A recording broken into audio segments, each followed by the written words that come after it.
Mes chers amis, nous traversons des jours mauvais.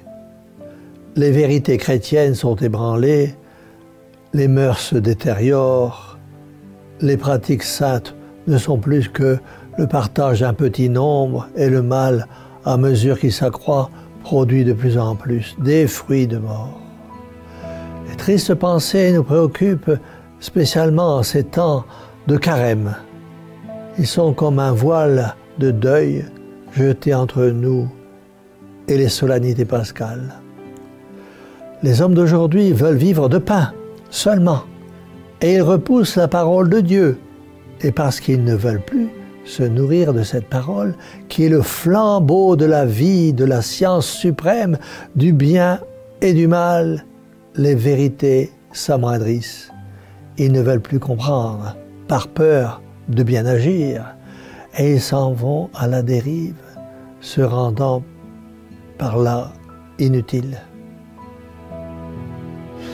Voilà, mes amis, le grand mal du temps présent. L'homme veut prendre la place de Dieu, se fabriquant sa propre vérité.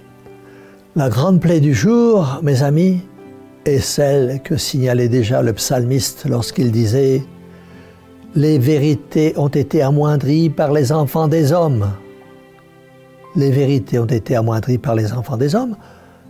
Quelle en est donc la cause, mes amis?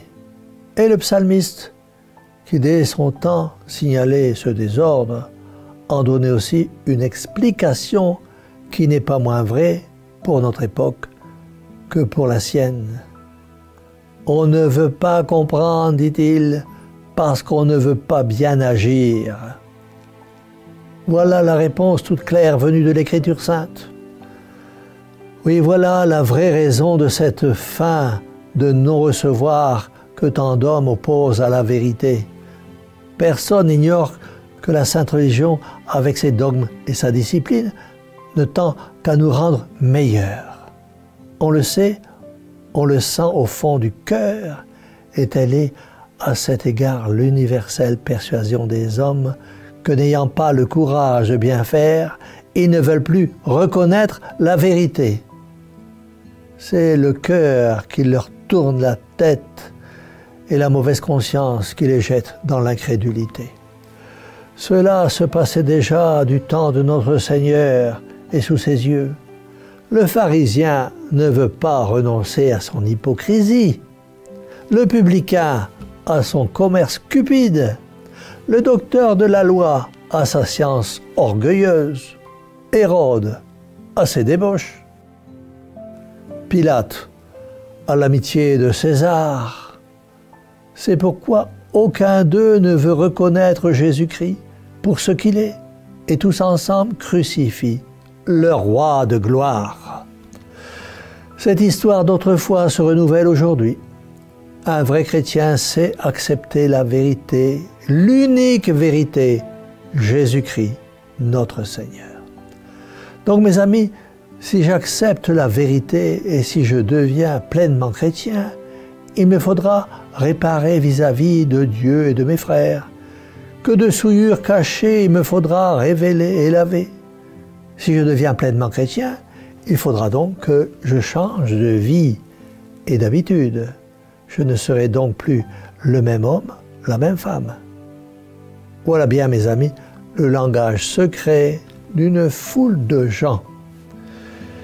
Ils se disent cela tout bas, mais se le disent, et c'est assez pour qu'ils ne veuillent pas comprendre. Mes amis, si leur cœur était chrétien, leur esprit le serait bientôt. Si la vertu leur faisait moins peur, ils verraient bien vite la vérité. Mais ils ne veulent pas comprendre parce qu'ils ne veulent pas bien faire. Ce qui nous manque, mes amis, en ces temps d'angoisse, ce sont des hommes qui n'aient pas peur ni de la vérité, ni de la vertu. Demandons à Marie Immaculée de nous les envoyer bien vite parmi nous. Le monde en a grand besoin, car l'amoindrissement des vérités et des vertus nous rend tous inutiles, et les sociétés et l'Église ne se sauvent qu'avec des hommes de foi, avec des hommes vertueux. Mais ces hommes-là c'est la religion qui les forme. Mes amis, tendez l'oreille. N'entendez-vous pas tous ces bruits sinistres qui retentissent?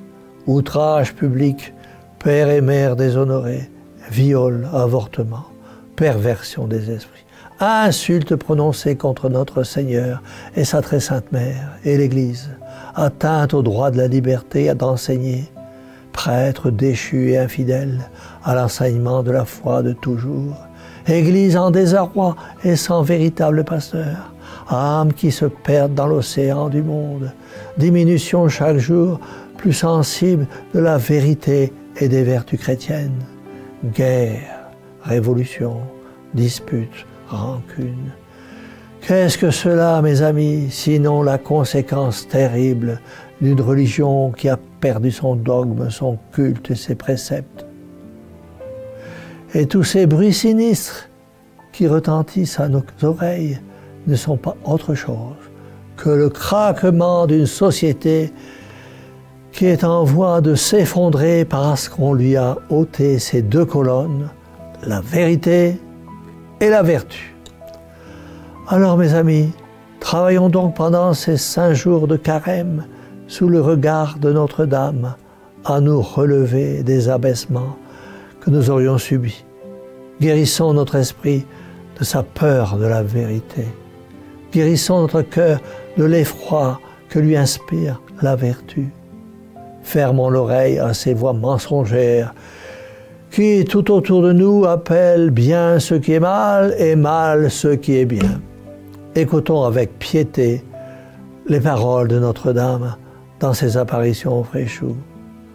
Notre-Dame qui est chargée par Dieu de conduire les âmes à l'éternelle félicité. C'est pourquoi nous allons dire tous ensemble, cœur douloureux et immaculé de Marie, sauvez-nous. Et que la bénédiction du Dieu Tout-Puissant, Père, Fils et Saint-Esprit, descende sur vous tous et y demeure à jamais. Ainsi soit-il.